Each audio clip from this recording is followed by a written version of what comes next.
Now, today's top stories and Power of 5 weather from News 5. Sponsored by Akron Children's Hospital. This is where we were going to have it, right here. Rebecca Berg from Chardon showed us where her new pool was supposed to be installed. And then our dreams got destroyed. That's because Alan Gulliford stole Rebecca's $6,000 deposit and didn't do any of the work. Rebecca did work that added to her expenses for the project. We took trees along here down to provide some sun. He's got a very, very long track record. You might recognize Gulliford after News 5 investigators exposed his criminal acts in several counties where Gulliford promised pools but never delivered.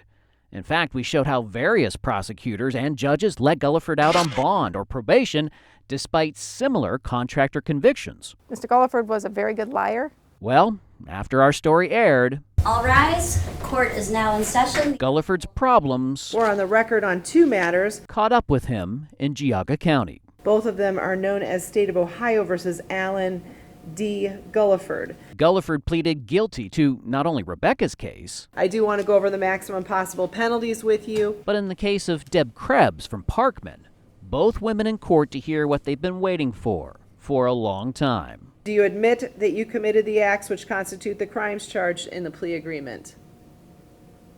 I do. Guilty of theft and grand theft.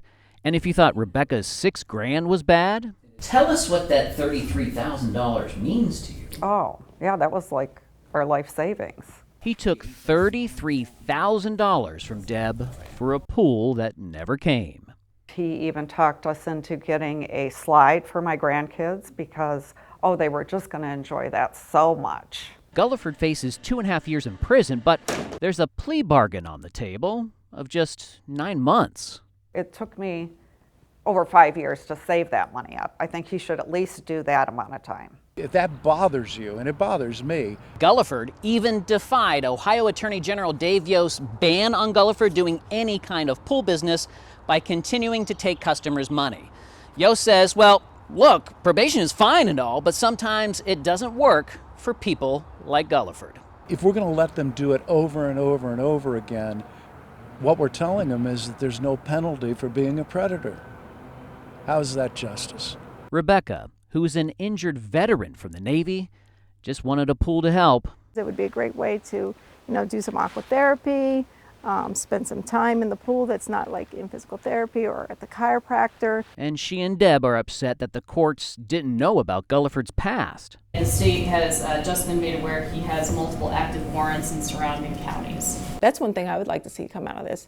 Somebody to look at our court system and how they talk. Yost tells us the Ohio Supreme Court is running a pilot program on sentencing data that will help judges all over the state have better info before sentencing. On the lenient end, maybe those sentences will get a little bit stiffer, and maybe some of the outliers, our hanging judges, will dial it back a little bit.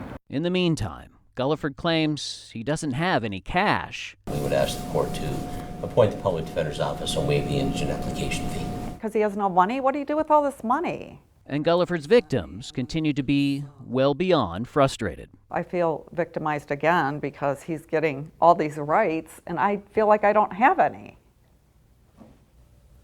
I agree with that, yeah. I'm News 5 investigator. It's time to lower the hammer and give them a taste of a lack of freedom. Jonathan Walsh. Sponsored by Akron Children's Hospital.